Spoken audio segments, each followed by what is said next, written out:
Assalamualaikum dan selamat pagi. Saya Siti Zulaikha binti Yunus ingin menerangkan tentang bahasa Melayu sebagai bahasa ilmu dalam pendidikan tinggi di Malaysia. Ini adalah analisis kritis antara realiti perlembagaan dan retorik globalisasi. Okey, perkenalan. Seperti yang kita tahu, bahasa Melayu adalah bahasa yang kita gunakan dalam sehari-hari untuk berkomunikasi.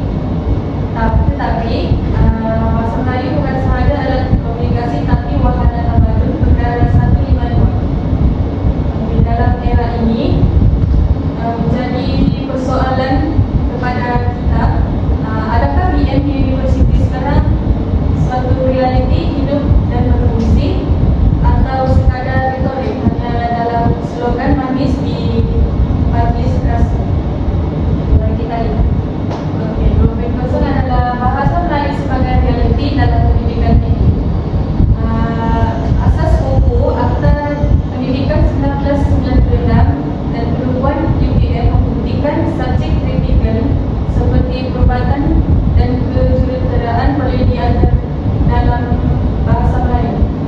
Selanjutnya, dalam bidang perubatan dan kejuruteraan sering menggunakan bahasa Inggeris kerana ia lebih mudah difahami untuk sejagat di dunia ini.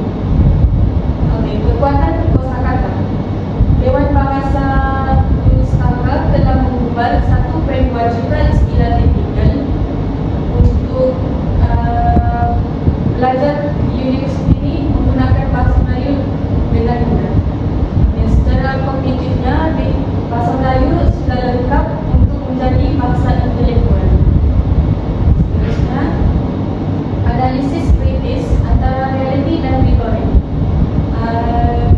Ini menjadi pertanyaan kepada pelajar, iaitu antaranya dilema ranking. Universiti mengejar ranking dunia yang mewajibkan penerbitan dalam bahasa Inggeris untuk citasi tinggi. Oleh itu, bahasa Melayu menjadi terpinggir demi survival akademik. Ini adalah tahap belajar untuk mencuba mempertahankan bahasa Melayu dalam bidang akademik. Yang kedua, isu peminjam ilmu. Seperti yang kita tahu, kita kebanyakannya menggunakan bahasa Melayu ini adalah dari pinjaman bahasa lain seperti Portugis, bahasa Inggeris, Arab.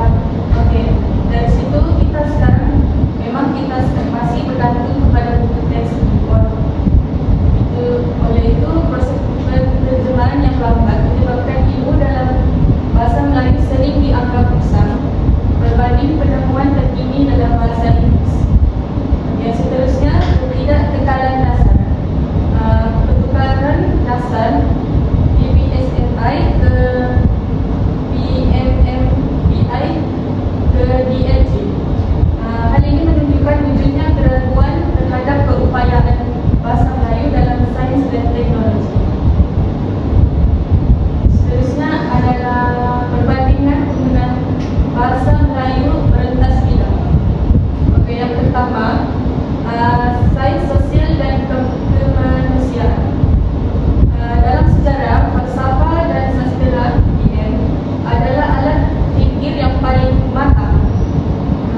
Sebagai contoh istilah seperti adab, gotong royong, kedaulatan membawa nilai budaya yang tidak boleh digantikan oleh bahasa Inggeris. Tesis berkualiti tinggi terus dihasilkan dalam bahasa Melayu dalam bidang ini. Jadi seterusnya 4.2, linguistik. Bidang ini cenderung kepada retorik. Penemuan AI dan fizik kuantum berlaku setiap hari dalam bahasa Inggeris. Walaupun Dewan Bahasa sudah mengubah istilah manual technical dan Christian tetap dalam bahasa Inggeris. Pelajar faham teori dalam bahasa Melayu, tetapi mereka terpaksa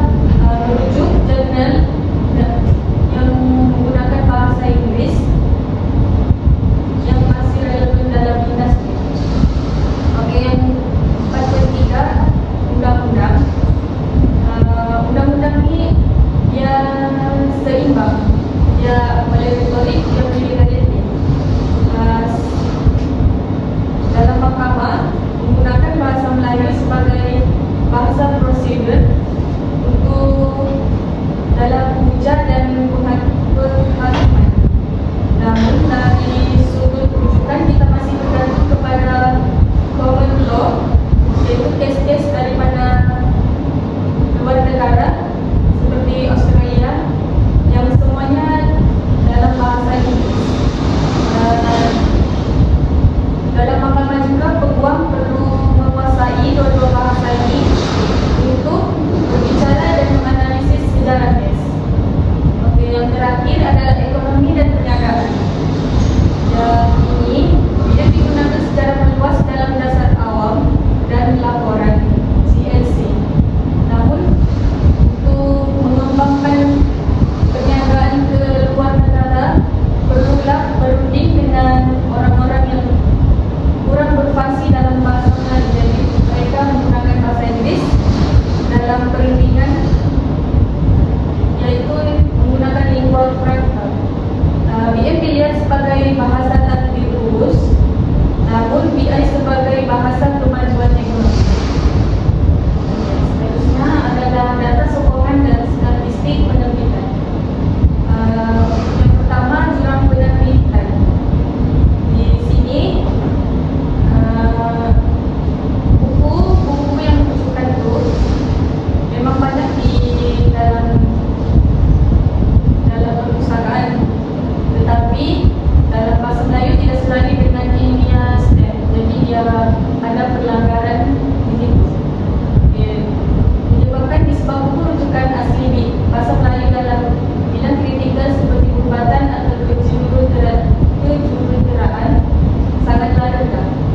Jadi kita mesti mengimport ilmu dari luar untuk memberikan ilmu kepada pelajar. Yang kedua, dilema sitasi. Ini adalah jurnal bahasa Melayu mempunyai kadar sitasi yang rendah kerana faktor capaian global. Hal ini menyebabkan universiti menekankan ahli akademik untuk menulis dalam bahasa Inggeris demi ranking universiti itu meningkat. Dan ini menyebabkan secara tidak langsung bahasa Melayu menjadi tertinggi sebagai bahasa penyelidikan tinggi. Yang ketiga adalah trend thesis di universiti penyelidikan. 70% thesis siswa ini ditulis dalam bahasa Inggeris. Mereka menggunakan rujukan yang dari bahasa Inggeris lalu dikeluarkan pun dalam bahasa Inggeris. Walaupun Dewan Bahasa menyediakan 1,2 juta istilah, tetapi data menunjukkan penggunaan istilah tersebut merosot dalam kalangan pengkaji muda yang lebih memilih bahasa Inggeris untuk pasaran kerja antarabangsa. Sebab pelajar lebih terdorong untuk mencari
kebenaran buku bahasa Melayu akan menjadi besar dan mempunyai ramai pembaca.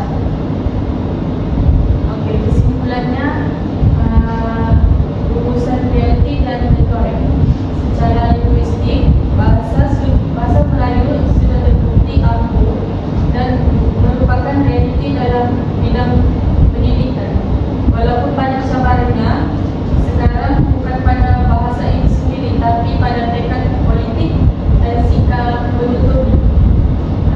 Jadi, bahasa Melayu bukanlah sekadar jiwa bangsa, tetapi instrumen akademik.